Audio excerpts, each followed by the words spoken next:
So we are back live from the CBB Central Podcast, episode number 2. Kevin Sweeney, Brad Cavallaro joining us here today, as always, breaking down college basketball. And Brad, I'm really excited for this one. There's been a lot that's happened in just a short few days since the last one. It's always exciting to talk ball with you, Kevin, especially last night and yesterday during the day. We had some crazy results, and then we had this much overhyped selection preview to talk about. So we have a lot on our plates for today. Yeah, we do. So why don't we get right into it? So yesterday, I almost want to talk about who didn't lose versus who did, because everyone seemed to. It was an upset-filled Saturday of college basketball. The headliner, Virginia Tech, going to Charlottesville and knocking off Virginia. What did that say to you about this Virginia Tech team, that they were able to pull off a win like that on the road? I think everyone knew that Virginia Tech was a little better than their resume indicated. You know, they played a really soft non-conference schedule. They had a loss to St. Louis on neutral court, but they had a lot of talented older guys like Justin Robinson and Justin Bibbs, and they had a really talented freshman in Alexander Walker. And I think that this game just showed us that, you know, it is okay to believe in Virginia Tech's talent. Because I think this result, I mean, winning at the number one team in the country, gives them a great leg up, a great selling point when evaluating and comparing them against other bubble teams. I think it is interesting to note that Buzz Williams made a lineup change, and he took Ahmed Hill, who is one of their best scorers, out, and he put in Devin Wilson, who was like a defensive-minded player. And Hill only played 8 minutes in the game, while Wilson played 31. It seemed to work out pretty well for them. Yeah, that was a really interesting move. I mean, and you wouldn't expect, offense at a premium against Virginia at all times. And so to have a guy who scores almost 13 points a game go scoreless and still to be able to come away with a victory says a lot about this team. And you mentioned Nickeil Alexander-Walker. He was just tremendous in that ball game, made so many big plays, playing beyond his years as a freshman. But I think what shook me so much about that game was, Virginia's inability to finish it off in overtime. I mean, they had that game. The momentum was all theirs late in the ball game at the free throw line, and Devin Hall, one of the most steady and reliable players I think in college basketball, misses 2 huge free throws down the stretch, and then committing a foul late was Virginia. It just didn't feel like the team we've been accustomed to seeing so far this season. Exactly. I was very surprised to see Hall miss those free throws. He's one of the best players in the ACC. He's a fifth-year senior, veteran guy. He's played a ton of minutes in his career, and to see him come up short was kind of disappointing there. In terms of another huge game with a controversial call, did you happen to catch any of the Xavier Creighton game, Kevin? I did, and I did want to talk about that one as well, because I kind of have a rant to go on. I mean, talk about an over-officiated game. I mean, down the stretch, a thin foul on the three-point shooter, but then the final seconds call on Harrell, just absolutely brutal for Creighton, looking for a huge win for their resume. But it just feels like, I tweeted out, I don't think Xavier will ever lose a close game. They just find a way, and we touched on it on the first podcast of are they overrated?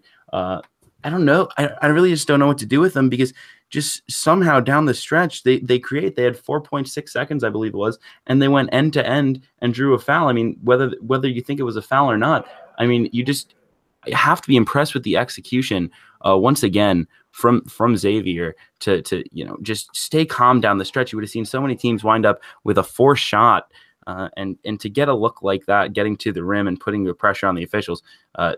Just an impressive coaching and impressive, just an experienced move by this team, and they continue to impress me with just how composed they are down the stretch. Yeah, we saw it with the end of Virginia and Virginia Tech twice. Ty Jerome, pulling up, doing a pump fake, and then firing a 30-footer for their last shot. I watched that Quentin Gooden drive like 4 or 5 times. Still can't find the foul. It was a very minimal bump from Ronnie Harrell, but that was probably my favorite game to watch of the day. And you're exactly right on Xavier. Well, they don't really look the part of a number 1 seed or a top 5 team. They just keep winning. no matter who the opponent is, whether it's a Georgetown team that's at the bottom of the Big East or winning at Creighton, where Creighton was undefeated at home, they're just getting the job done. And with so many other teams at the top, in like the top 7 or 8 losing, there's no fathomable way to have Xavier outside of that, top line in terms of seeding.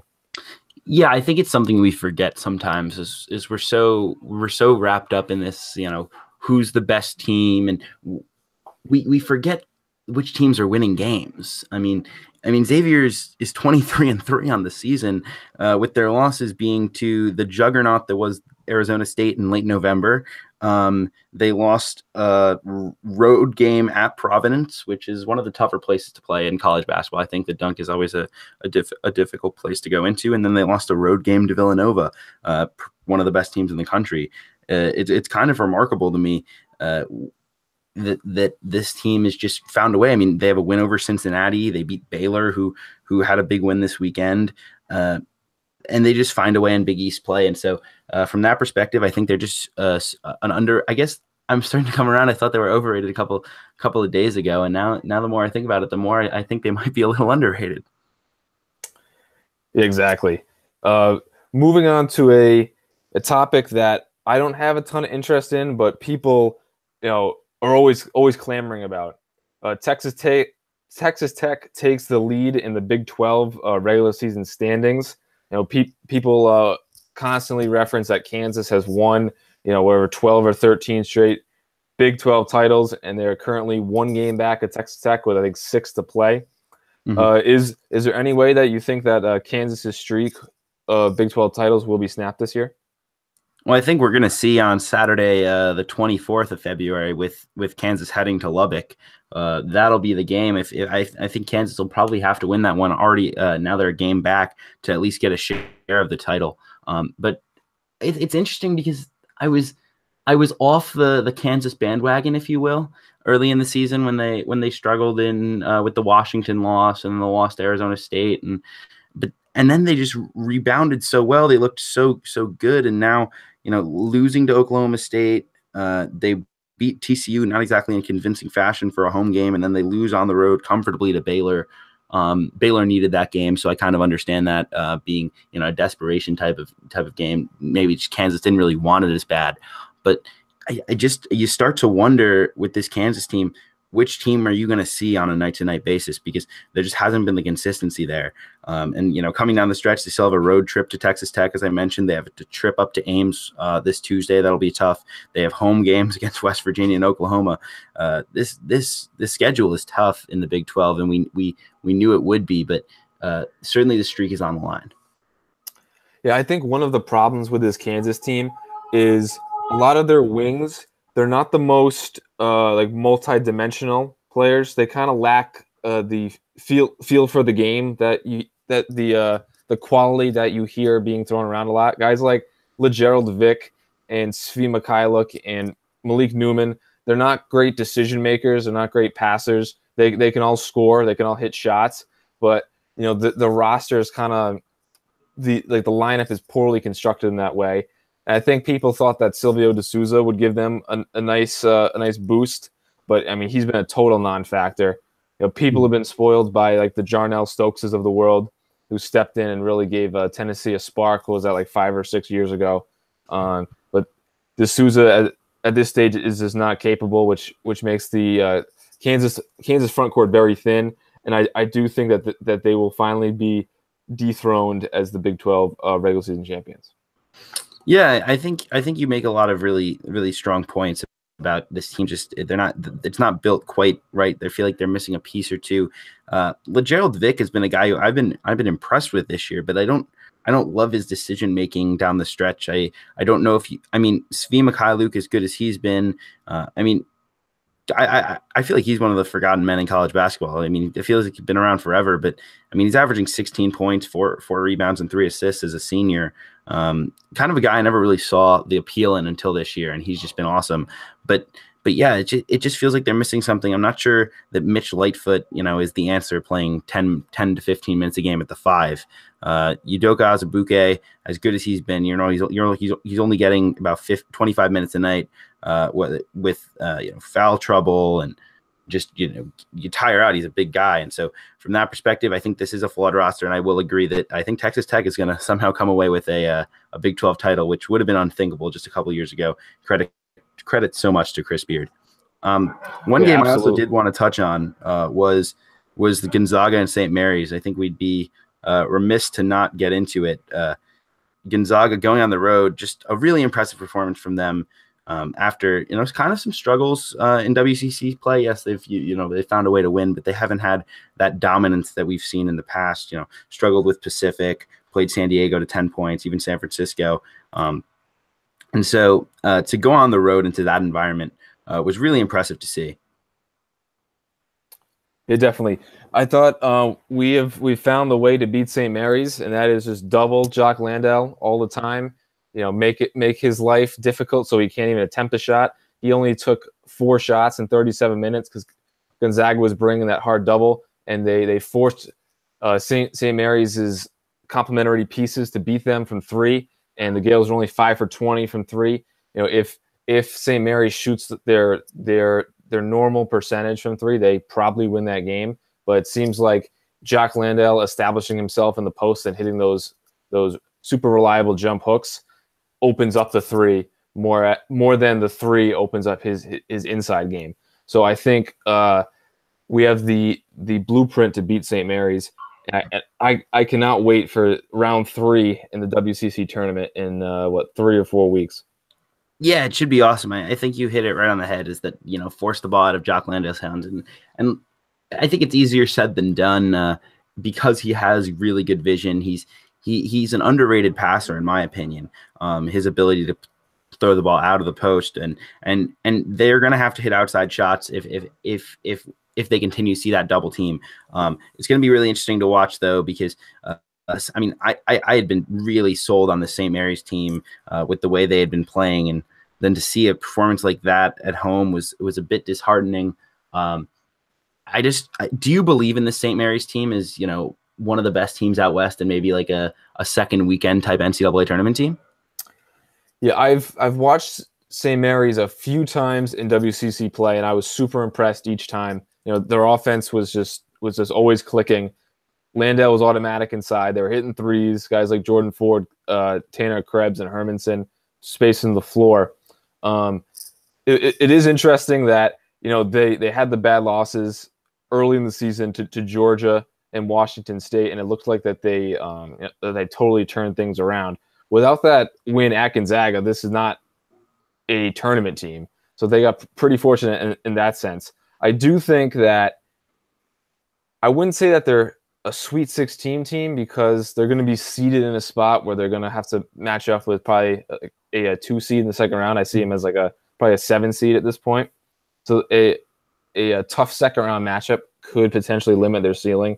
Kind of what they saw last year, where I think they beat VCU in the first round and then lost to Arizona in the second, if I'm correct. Yeah. I think that was the right matchup, and I agree with you that that's kind of the seed range you'll get put in, and that's a tough matchup for them, especially because I really question how they'll handle up level athleticism. It makes it easier to throw some doubles at a Jock Landale when you have depth up front and you have the length, 6'9", 7-footers that you can continue to run bodies at him. Because defending a guy like Jock Landale and fronting him, especially if you have to play in one-on-one, is really a tiring thing. And I think it's kind of an underrated thing that Jock Landale just wears you down in second halves, especially where he can just go and just continue to be a technician in the post. And so playing against high major competition will be a challenge, I think, for the Gales. And that's why I'm maybe not quite as high on them now, even if as I was just 2 nights ago. Yeah, I think you really hit the nail on the head, especially because the 2 high major teams that they've played in Washington State and Georgia, while Georgia and Washington State are not similar in terms of how they play, they both have like that high major athlete, and the Gales lost both those games. So it'll be very interesting to see not only who wins round 3 of St. Mary's Gonzaga, but how the Gales will fare in the NCAA tournament. In terms of another super interesting result, Michigan State and Purdue. Now, Kevin, I was not able to watch this game because I was watching my beloved Providence College Friars get destroyed by DePaul. But that was one of the most painful experiences I've ever felt at a basketball game.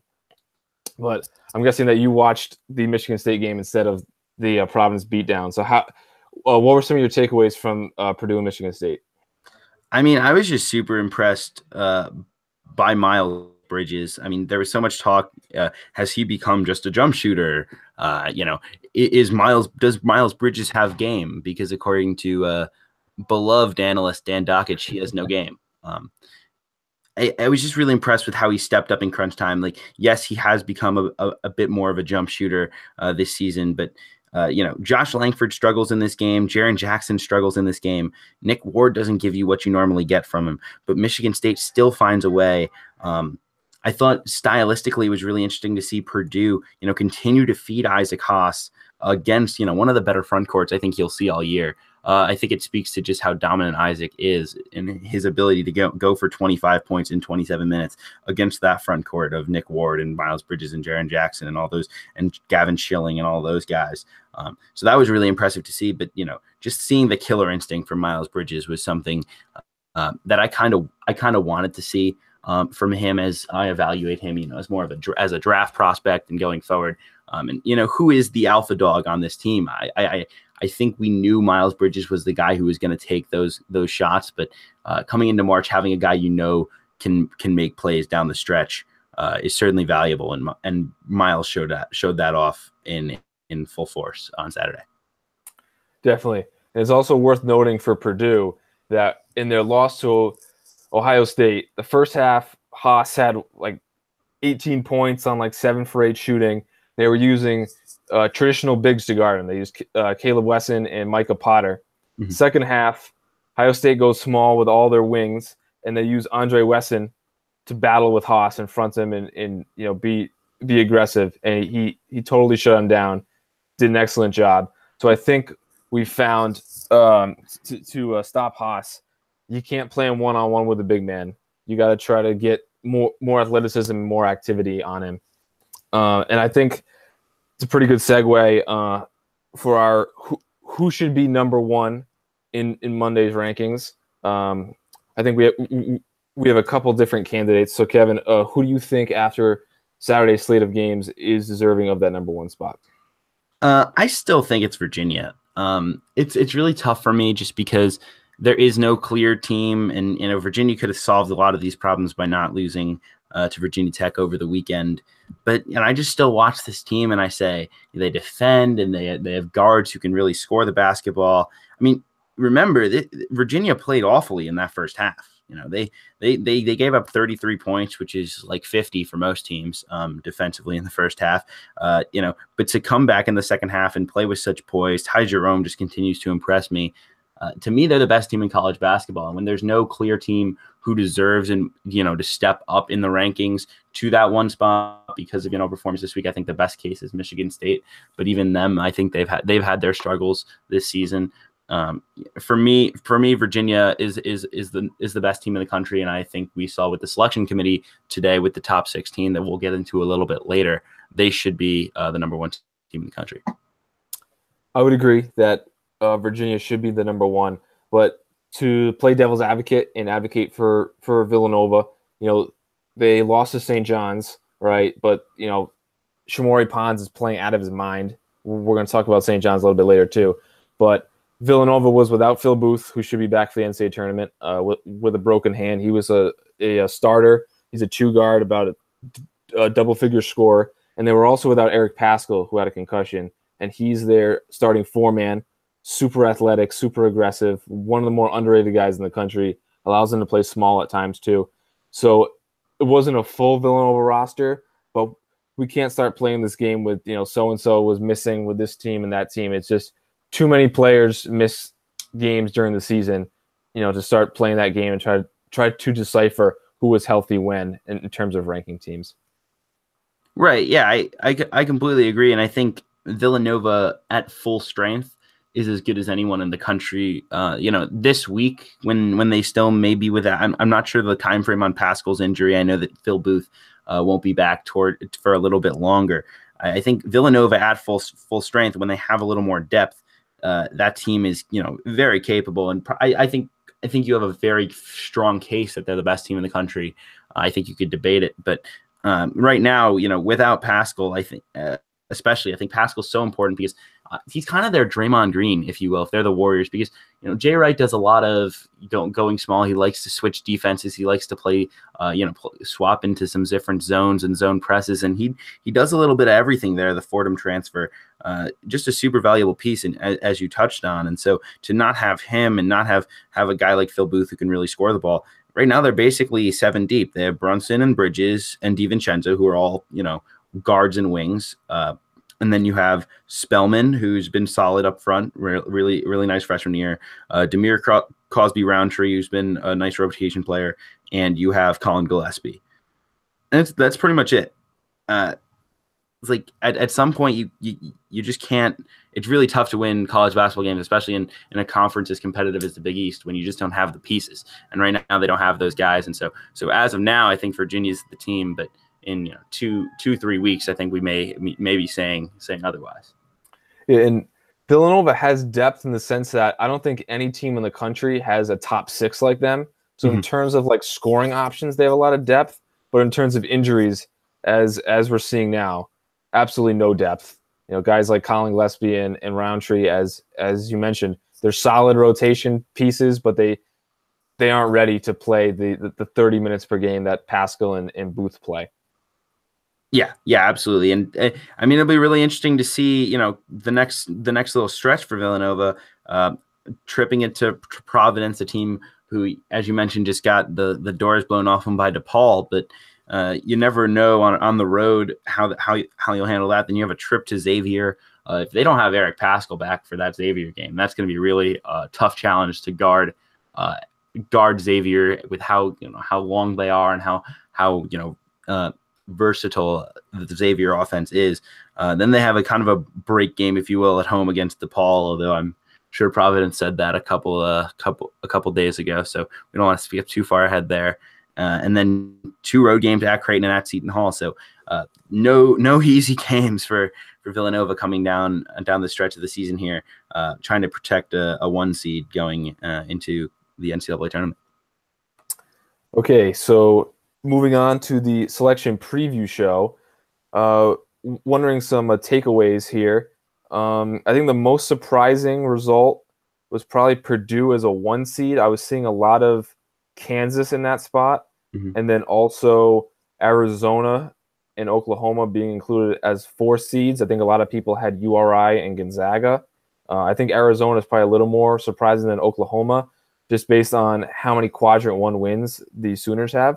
I was wondering your thoughts on this early, relatively useless selection preview.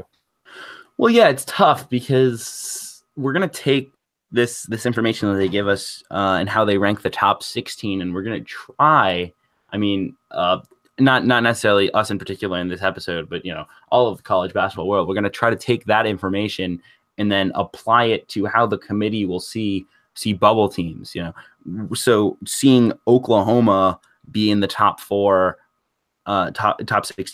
as a 4 seed with those high level wins, but also having struggled lately, a higher number of losses, I think has to be a discouraging sign if you're a mid-major team that such as, if the committee had put in a Rhode Island into the top 16, that might be a good sign to a New Mexico State, a similar program in that they don't have a ton of quadrant 1 wins, but they're winning their games. They're consistently going out there and taking care of their competition. Whereas Oklahoma, having lost 6 of 8, but having that high total of quadrant 1 wins, getting into that top 4 has to be a real signal that it's not looking good for a team like New Mexico State. Looking more generally at this top 16 in itself, I think Ohio State deserved to be a little higher. It felt like the committee held against them a little bit, some early season results as they were still coming together. But Ohio State is leading the Big Ten, just got that big win over Purdue, which is what a massive win. And then Purdue, being on the top line. I'm conflicted about it because on one hand, Purdue is, has lost 2 games in the last week. How are they a number 1 seed? But at the same time, their 4 losses this season are by a combined 11 points. I mean, we could be talking about this team as undefeated with a couple of extra bounces in one way or another. So really interesting rankings. I don't love everything they did. I think we'll see a lot of movement from here until Selection Sunday in about a month. And so it should be interesting to watch. I think Virginia being number 1 was fairly deserved. No real complaints about the 1 seeds. So yeah, I mean, it was certainly a fun thing to watch. Not sure I care as much about it as some other people but just, if we can take away this towards bubble teams, I think that'll be a really interesting thing to try to analyze. I think it's also really interesting how Cincinnati got a 2 seed, given that their best win is probably over Houston at home. Well, now the UCLA win's looking better, so it could be the road win at UCLA. Very interesting tweet I saw today from Jeff Borzello from ESPN, and it's might have expected either Gonzaga or URI to be left out, but not both. Gonzaga has elite predictive metrics but a middling RPI, and URI has a top 5 RPI but just 1 quadrant 1 win. Confusing message from the committee. Basically confirming what we all suspect every selection show, that they're using the metrics and the numbers to support their decisions instead of using it as a basis. They're using it for justification. So I'm not sure how much we can even glean from this preview. Right. Yeah, I think that's a fair point. I will say Rhode Island not being in, despite I think they're 5th in the RPI, something incredible like that. Because as much as I love this Rhode Island team, I think it's a little ridiculous to suggest that they're, a top 5 team in the country based on just which their RPI would indicate they are. I think that's a good sign. I know Jay Billis was tweeting that this quadrant system is dumb because a win against Villanova at home means the same thing as a road win at Rider, which I kind of laughed at, because the committee gets the list of the teams you played and beat. Like, obviously you're looking at a total at totals, but I was like, the committee doesn't hand you a list that isn't handed a list that says they were 5-1 against quadrant 1 teams, and you have to guess which teams they played. Like, you know who they played, and the committee will weight a win over Villanova more than a win over Rider. I think it was a little bit silly there, but I think the quadrant system is really interesting. I haven't really gotten into it as much as some have on Twitter especially, but it is interesting to see it being applied, and Oklahoma being, I think, the beneficiary of it today, being in that top 16, kind of against what many expected. It's funny because the same people who are saying the Villanova at home versus Rider away comparison are probably the same people that are saying that road wins aren't being emphasized enough. So it's like, you can't have it both ways. Either you accept Rider as the 67th best team and a road win against 67 means a lot, or a road win at 67 if it's Syracuse or if it's Miami, whoever it is. You can't be like, oh, because it's Rider on the road, it shouldn't count as much as if Syracuse or Miami were 67th and it was a road win against them. I think that's a faulty piece of logic I've been seeing. Yeah, I completely agree, and I think it goes another way in that, you're still relying on the same archaic system. I know I'm personally not a fan of the RPI. I think there's a lot of problems with it. I don't think it's a real good system of predicting who are the best teams in college basketball. And so from that perspective, to use that system to just group wins into quadrants seems kind of dumb. I don't think anyone thinks that Rider's a worse team a better team, than NC State, for instance. But NC State's has a worse RPI than Rider, and so we joke around about these things, but I think we need to just look more into who the win is, who the win's over, because if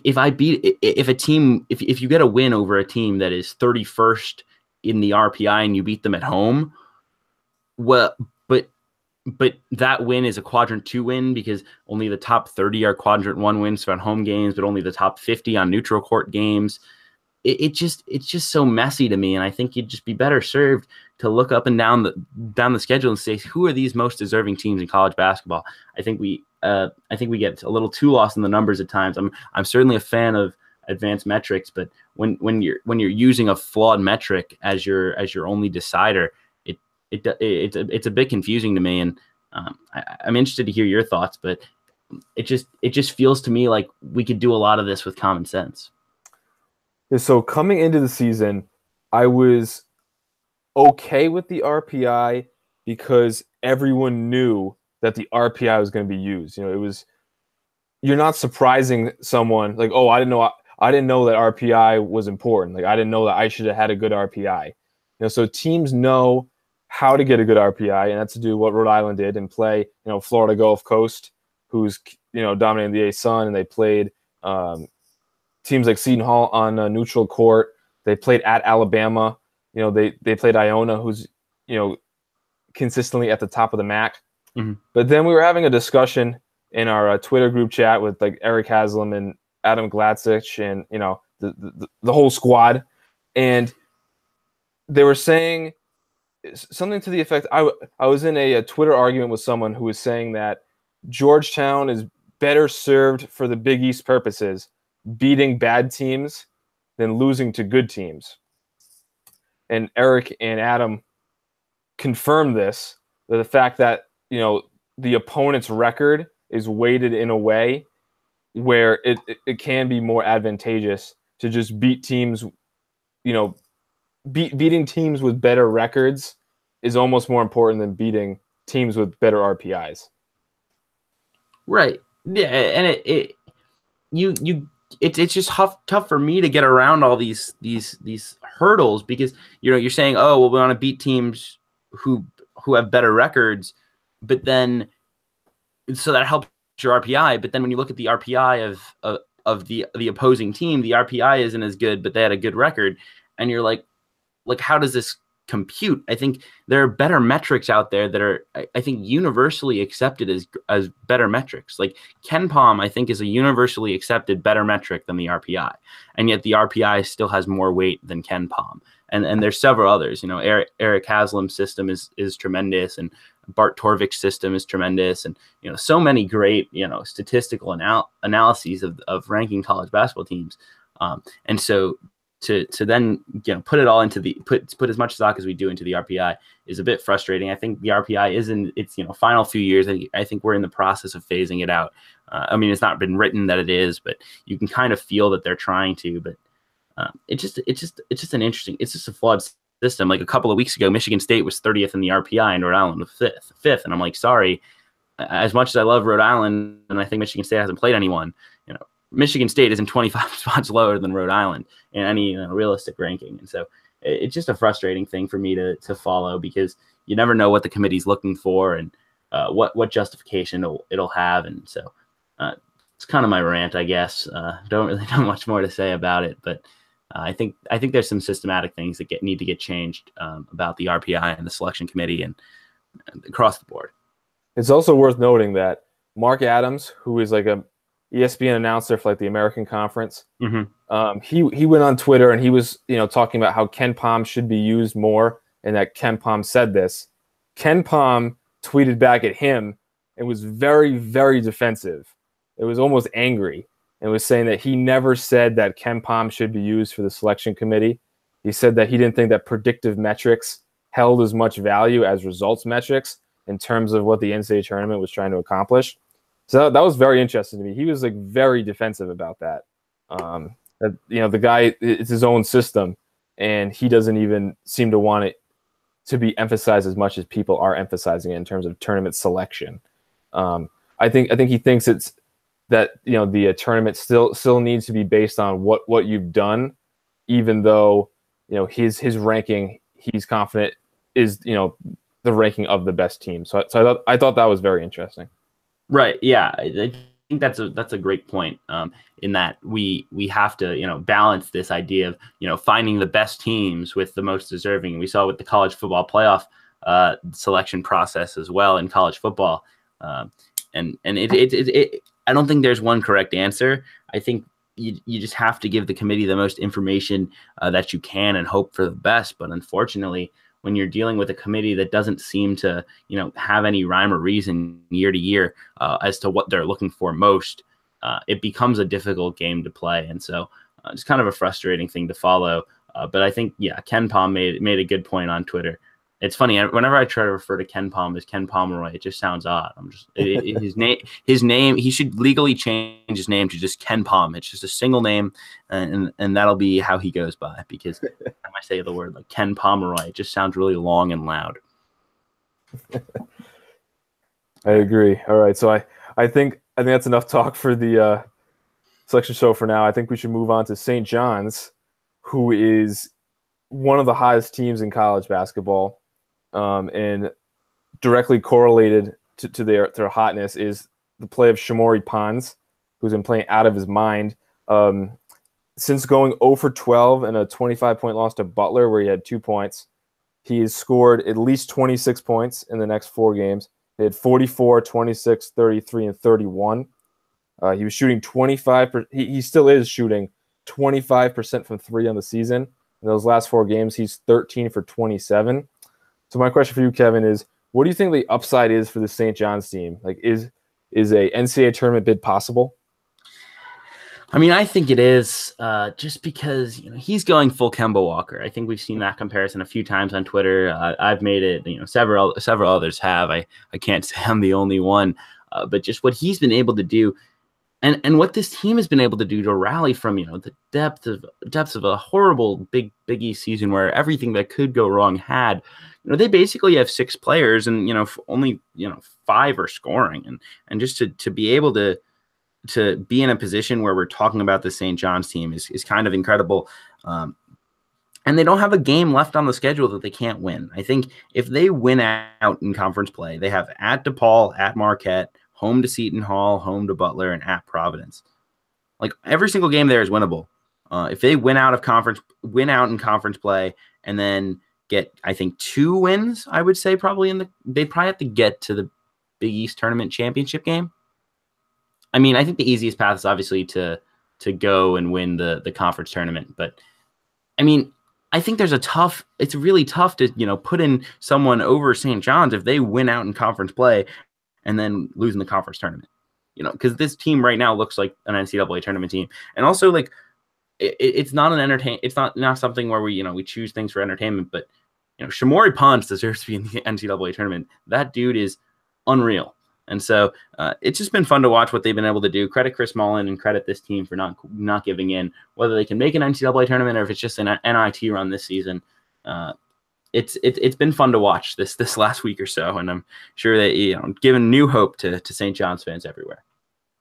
Exactly. And I had St. John's as a tournament team in the preseason, and I was kind of surprised that more people didn't think that way. And then after an 0 for 11 start, I had taken my loss, and now we have new life with the Johnnies. It is interesting that they really only have 6 players since Marcus Levette was hurt / kind of quit the team. They pretty much run their main guys, and then Brian Trimble, who's like a freshman, like kind of 3-and-D player, comes off the bench. Tariq Owens is a really good shot blocker. He's like a long, athletic guy. Marvin Clark and Justin Simon are 2 of the best transfers in the country. Simon especially has the kind of D'Anthony Melton kind of jack of all trades defensive stopper game. So this team definitely has talent. I think the odds are against them in terms of winning what would be 5 more in the Big East regular season, and then they would have to probably play in that first day of the Big East tournament, and then 2 more to reach the championship. That's 8 straight games. So that's kind of a daunting task with a very slim margin for error, similar to what we're seeing with like a Nebraska or like a New Mexico State right now, where it's just any loss at this point is too much. Yeah, I think I agree. While you were talking, I ran a quick, RPI Wizard, one of my favorite sites on RPIforecast.com. If they were to win out, so this would not have the conference tournament in there. They'd be 17-13. the RPI they'd have is 50 and the strength of schedule of 6. So if you were to, I didn't have the time while you were chatting to, run a quick conference tournament sim into that. But you could be talking about, 14. You could be talking about in the RPI in the 40s, maybe even to the high 30s if they won over a good team in the conference tournament. And then the strength of schedule being strong, I think you'd have a really interesting case to put them in at least in the first 4. I feel like they're the perfect team for the first 4 if they can somehow win out. I'm not saying they will. I'm not sure if they will, but certainly one of the better stories I think at college basketball is what they've been able to do. Yeah, totally agree. And I think an RPI of 50 and a strength of schedule of 6, I think that would get them in with the at Nova win and the Duke win. It is worth noting that if they were, say, the seventh place in the Big East tournament, they'd probably have DePaul first in the 7-10 game, which might bring down their RPI even with a win. And then they would probably have Xavier or Villanova, but I would say Xavier in that 2-7 game, which would give them another huge win, beating a potential 1 seed on neutral court. So maybe a semifinal would be sufficient for a St. John's tournament berth. That's an excellent thing that I hadn't really thought of, was the fact that they would probably still be stuck in that seven seed at a highest, and so they'd probably have DePaul and then possibly a Xavier. I think if you did have a win over Duke, Xavier, and Villanova, you'd have a tough time keeping them out. I mean, especially given they don't really have an awful loss. The DePaul is not a good loss, yes, but other than that, where there's no real bad loss on the resume, and so that'll certainly help them come March. Although I really think it would be poetic justice if they somehow came to Wintrust Arena this week and lost to DePaul. That would be really humorous. I don't know about you, but watching them crash and burn to DePaul after beating Villanova and Duke in the span of a week would be quite humorous to the college basketball fan in me. Yeah, that could definitely happen if Shamorie Ponds comes back to earth. I was shocked to see he's only shooting 25% on the season, because I've watched him tons and tons of times over the past 2 years, and I've always thought of him as like a very good shooter. Yeah, I think a lot of it is just the volume that he has to shoot at. Yeah. Especially now that Levette is out. I mean, he's played 40 minutes in 4 straight games. He's played all 40. I mean, he's on the floor the entire game for the most part. He's doing everything he can. The ball has to be in his hands at basically all times. And there'll be times where the shot clock's down, he has to force something that really he doesn't want to have to shoot. I don't know. I've seen some discussion of what is his NBA future, because he's not really a point guard, can't really shoot yet. I mean, I think he has to become a pretty knockdown shooter if he's going to have an NBA future. But it's been a fun road to watch. Just here the last few games, not just.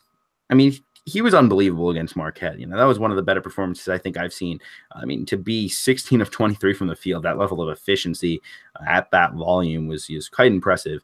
The 8 turnovers were a bit of a stain, but at this point, he's basically being used as a worse shooting but better driving Trae Young. Like, the ball's in his hands at all the time, so you'll live with the turnovers as long as he's creating offense for you. Exactly. So I think we have one more topic before we touch on some all-American teams. And that is the Ivy League, specifically Harvard and Penn, who played over the weekend. Penn was in first place in the Ivy League. They lose to Harvard. But the Ivy League has taken a major step back this year. Penn is the highest Ivy League team in KenPom, and they're at 149. Harvard has a ton of talented former top 100, top 150 recruits. They've struggled with injuries. And then Yale, who is another team that was projected to be very high in the Ivy, their best player, Makai Mason, has not played yet. And then Princeton is kind of underachieved too. But it seems like Harvard and Penn will be competing for the league crown. But Kevin, who do you think comes out on top of the Ivy League regular season? Well, I wanted to touch on the Ivy League because I was, I'm really impressed by this Harvard performance. I did have a chance to catch some of that game against Penn, and just the way they played, especially not having Bryce Aiken in that ball game. I mean, he's the best scorer they have. He's a pure scoring guard at 6 feet tall. Kind of more of a combo who can really shoot. He's not a great shooter, but he's elite at getting to the rim. He's really fun in pick and roll stuff. But to see how they played against a really good Penn team that's been impressive this season. I just don't know how you guard a front court when you have a guy like Seth Towns playing next to Chris Lewis. Seth Towns, an elite shooter at 6'7", shoots it at about 45% from three this season. And then Chris Lewis, a sophomore, really kind of coming into his own, had a huge game against Penn. 6'9", the Alpharetta, Georgia native. He's been impressive, and so the Ivy League, while it's down this season, I think we both agree. I had higher expectations for the league. That race for the league title, and then the race for third and fourth place will be equally fascinating. Looking at it, other than Dartmouth sitting at 1-7, there are 3 teams at 3-5 and 2 teams at 4-4. The top 4 teams making the conference tournament at the Palestra. It should be really fun to watch. Makai Mason, if he gets back to healthy, I don't think anyone wants to see Yale, but at this point, you do have to question whether we see Makai Mason in a Yale uniform again. I think that's fair to say. And then Brown, as a team, I actually had no expectations for this season. Getting 8, but they're getting 18 points a game from Brandon Anderson, who averaged 8 a game last season. Getting 18 a game from freshman Desmond Cambridge, who one of the better stories in the country as a freshman to come in and give that type of production. And so I think it's going to be a really fun race to follow. I love the Ivy League and the fact that they play Friday, Saturday, back to backs, and so they're always fun to watch, especially during some Friday night hoops when things are quiet. So I'm looking forward to the stretch run. And Harvard, had a really rough start to the season, but starting to look like the team we thought they could be. Yeah, definitely. I would take Harvard too if I had to pick a team today. It's also worth noting that Yale has a player, Mai Oni, who's he's starting to get some NBA draft buzz, not as a first rounder, but as a potential flyer down the road. So it'll be interesting to see how he develops as a player over his next few years in the Ivy League. In terms of all American teams, any particular conference that you wanted to start with, Kevin?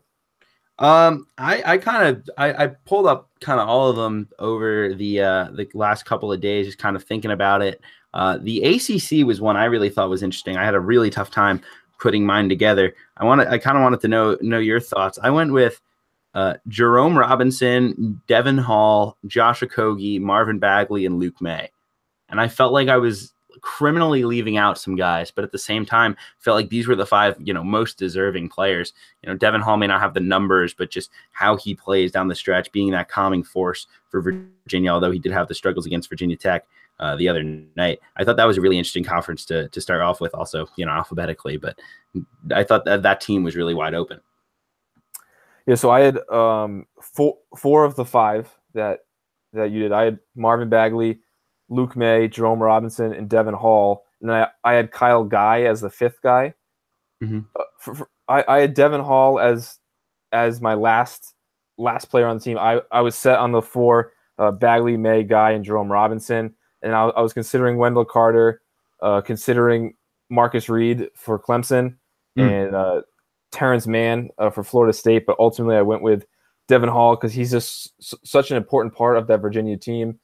Both defensively, his ability to guard 3 positions, and then he can handle the ball and create and shoot from the perimeter. So I thought that was a pretty good 5th guy to have. What was your thought process behind grabbing this team?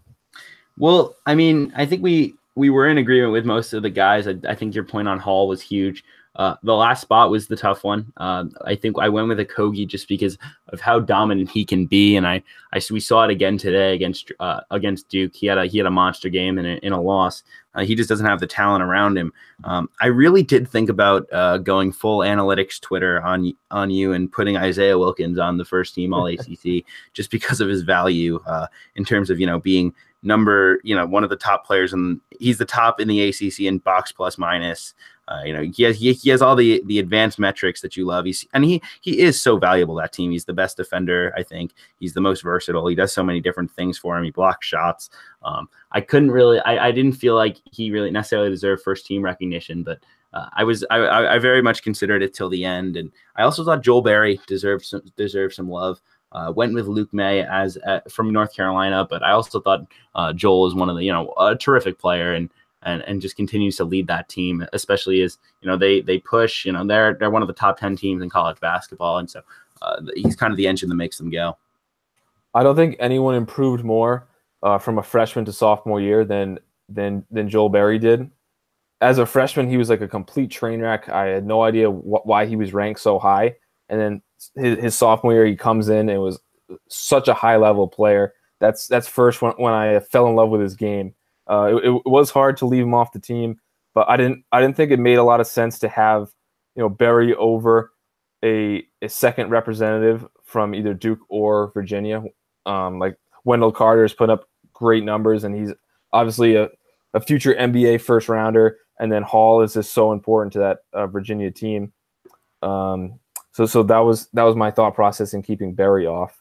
In terms of another conference we could talk about, the Big Ten was also very hard for me to pick my fifth representative.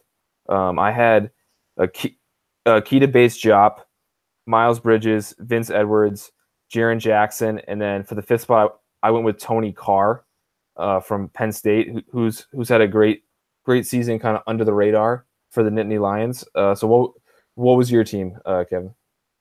Once again, we had four identical, and then I just didn't have Jaren Jackson in there. I think he's so good, but and I love him as a prospect, but I felt like putting on a guy. I put in James Palmer from Nebraska with the season he's had, especially down the stretch in Big Ten play.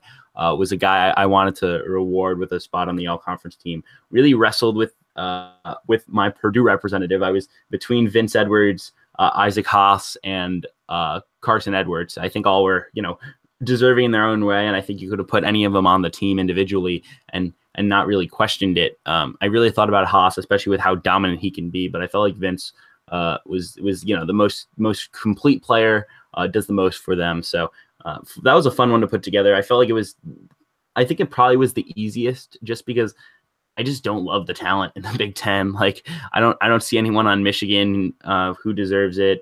Rutgers doesn't have a guy. Northwestern doesn't really have a deserving player, although Derek Pardon's had a really nice year.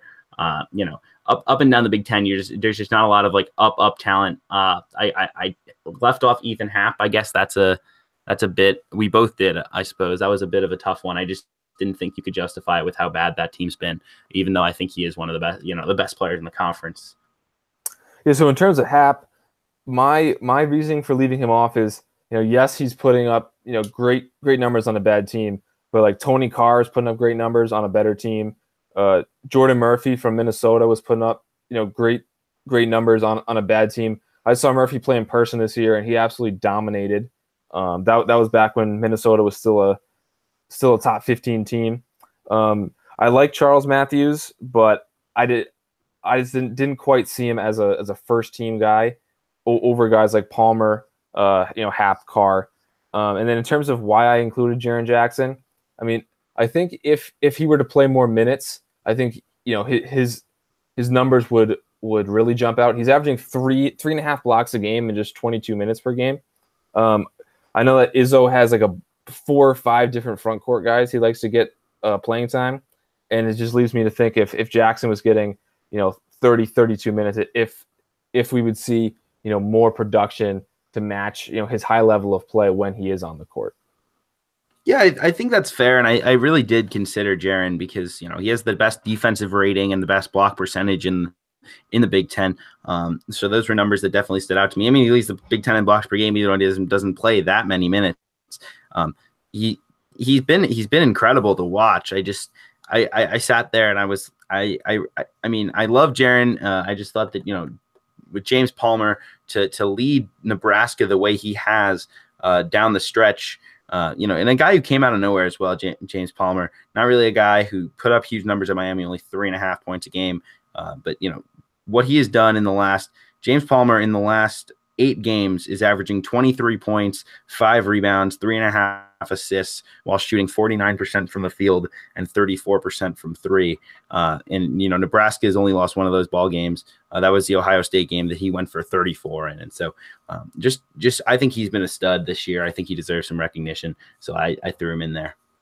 Yeah, I really liked Palmer, even dating back to his Miami days. I did not see him being this high level of a player. I thought he'd maybe average like 10 points a game for Nebraska this year, but his transformation has been really impressive and is one of the main reasons why Nebraska has been so dominant, or not dominant, but so great in a Big Ten play. Mm-hmm.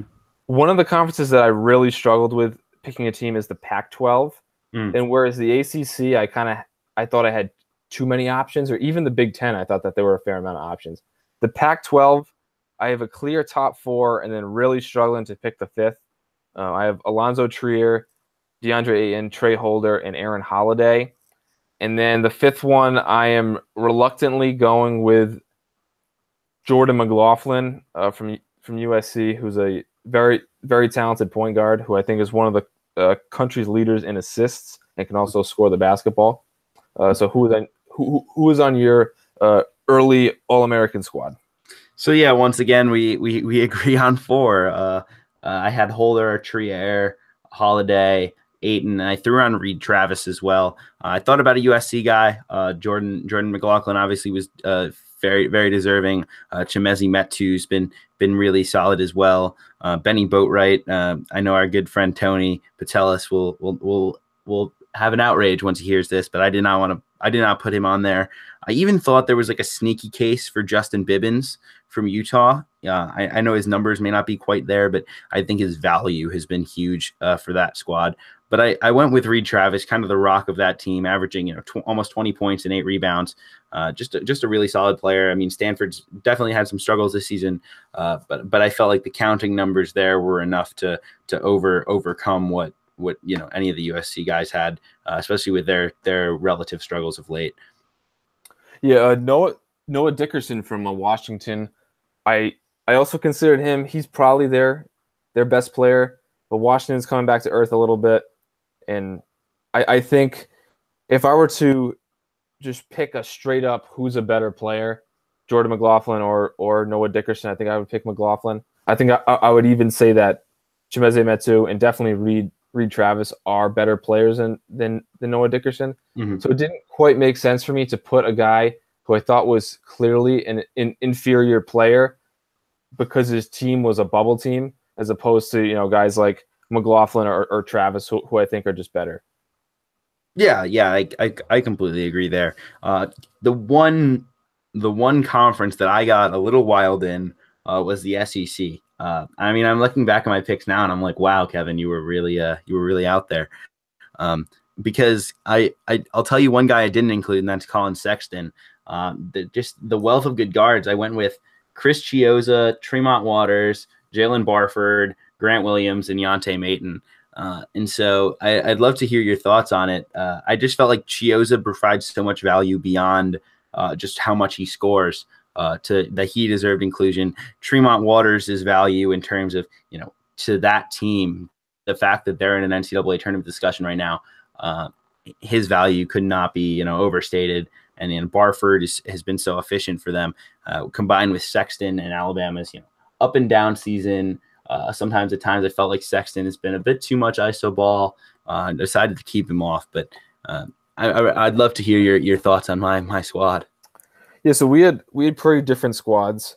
I had Yonte Maton, Tyler Davis, Bryce Brown from Auburn, Grant Williams. And the last spot, I begrudgingly went with Colin Sexton. I was very close with going Cassius Robertson from Missouri or Chiozza.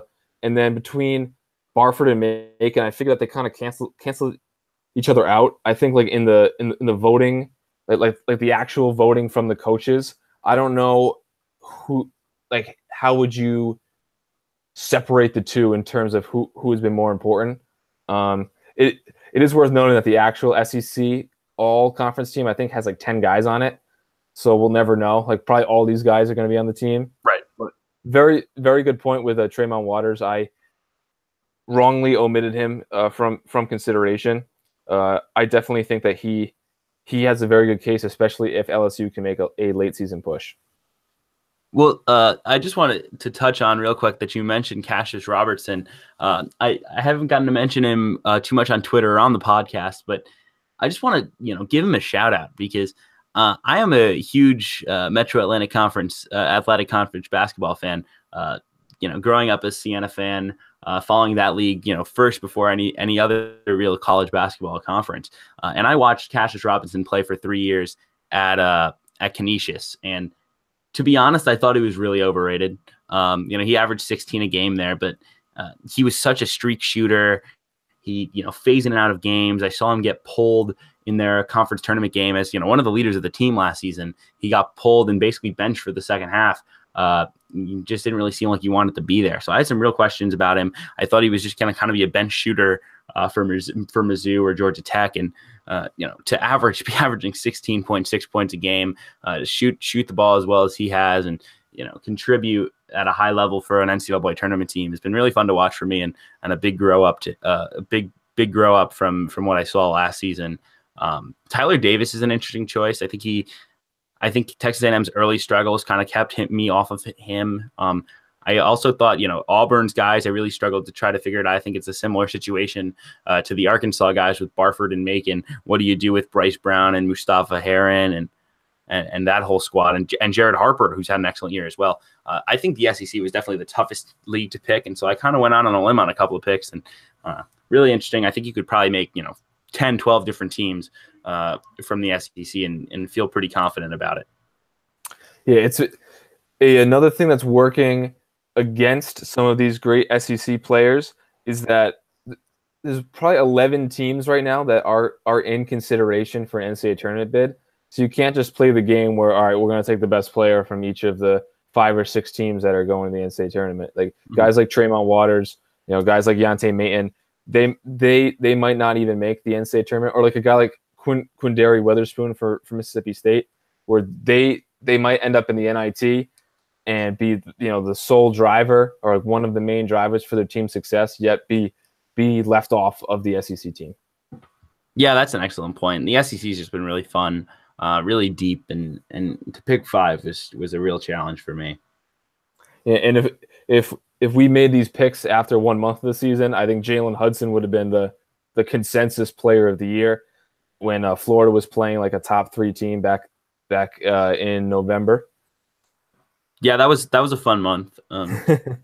Jalen's a fun kid to watch because he makes so many tough shots. But I mean, I think some of his numbers are empty at times. I think he makes a lot of big shots, but he also takes a lot of bad shots. And so I didn't really consider him too strongly, just given the amount of depth this league had in terms of talent. Okay, so then second to last one, we're going to go to the Big East. So I had Jalen Brunson, Mikal Bridges, Trayvon Blewett, Keelan Martin, and Marcus Foster. So I was trying to get Angel Delgado on that team. It was very tough leaving him off, but in terms of the 5 guys I have, you can't have Brunson or Bridges off the team, at least in my opinion. And then the other 3 guys are seemingly the best player on borderline top 25 teams. So what was your thought process and your selection with the Big East? Maybe I had a little bit of recency bias, but I had Brunson, I had Shamori Pons in there, I had Keelan Martin, Mikal Bridges, and Trayvon Blewett. So that was my group. I thought that Shamori's play of late was deserving of a spot, even though there are so many deserving players. The Big East is such a talented league for sure. Yeah, and I think that Kyrie Thomas might even be a better player than Marcus Foster. But I mean, as a senior and one of the leading scorers in the conference, I think Foster would probably get the nod in that scenario. And then guys like Jesse Govan is totally transformed his game, is a really high level player for Georgetown, but he's likely not going to be considered because of Georgetown's struggles. And then Desi Rodriguez and Miles Powell, probably candidates for a 2nd or 3rd team, but they've had excellent seasons as well. Yeah, I was joking. You could literally put the entirety of the Seton Hall core four as the second team, and then just throw in probably Marcus Howard or a Marcus Foster, depending on who gets left off there, or Kyrie Thomas. That core, I mean, I think they'll all be second or third team members. Just really, really talented for sure. So then, should we wrap this up with the Big 12? Yeah, let's do it. Okay, so I thought that this was the easiest team to pick. I had Trae Young, Devontae Graham, Javon Carter, Keenan Evans, and Mo Bamba. So who did you have on your team, Kevin? Once again, we agree on four. Trae Young, Keenan Evans, Javon Carter, Devontae Graham, and I went with Dean Wade. I think he's had such an awesome year for Kansas. Not to take anything away from what Mo Bamba's done, but I felt like what Dean Wade has been able to do in terms of diversifying his offensive game and really giving Kansas State a huge boost when they really needed one, has this team on track to be an NCAA tournament team, which I didn't necessarily expect coming into the season. I think I'd give him the nod over Mo Bamba. I think it's a fair case, certainly, for Mo, given how well he's played on the especially lately. I feel like he's really come into his own. But Dean Wade shot the ball at an elite level at 6'8", does a lot of different things for your club, and so I threw him in as the fifth guy. Yeah, I've been very surprised at how good Kansas State's been. I think Dean Wade, he reminds me a lot of this guy who used to play for Boston College maybe like 6 or 7 years ago, named Joe Trapani, who I think got a cup of coffee with like the NBA Summer League. He's like a 6'8" 4-man, could put the ball on the floor, could really hit the 3-point shot. So I've been very impressed with Dean Wade. The other two guys that I lightly considered for this were Barry Brown, obviously Dean Wade's teammate. He's a scoring guard, and then Sagaba Konate, who has been one of the most improved players in the country for West Virginia. He's an excellent defender and shot blocker who's added a lot to his offensive game this year. Yeah, Konate is a guy who definitely was, I think, under consideration for me. I also did think about Udoka Azubuike just because of how dominant he is when he is on the floor, and also Kenrich Williams. I know they've had some struggles of late, TCU, especially losing Jalen Fisher, but he's averaging 13 points, 10.5 rebounds. He does so much. Not 10.5, 9.5 rebounds. 4 assists. Just an elite distributor and a great defensive player as well. And so. Just kind of does it all. So I considered those guys, but I was pretty set on the top 6 being those 4 outstanding guards, Dean Wade, and then Mo Bamba, and decided to go with Dean Wade. So cool. So that will wrap up today's podcast. Thank you guys for listening, and we'll be back recording on Wednesday night. All right. Yeah, absolutely, guys. Trying to get our podcast onto as many avenues as we can. We should be up on SoundCloud, on Castbox, and on YouTube. Let us know in the comments or anywhere else you'd like. On Twitter, I'm sure we're always on there. If you have another place you'd like to see the podcast, we're just kind of work on ironing things out day by day, and we'll see you later this week.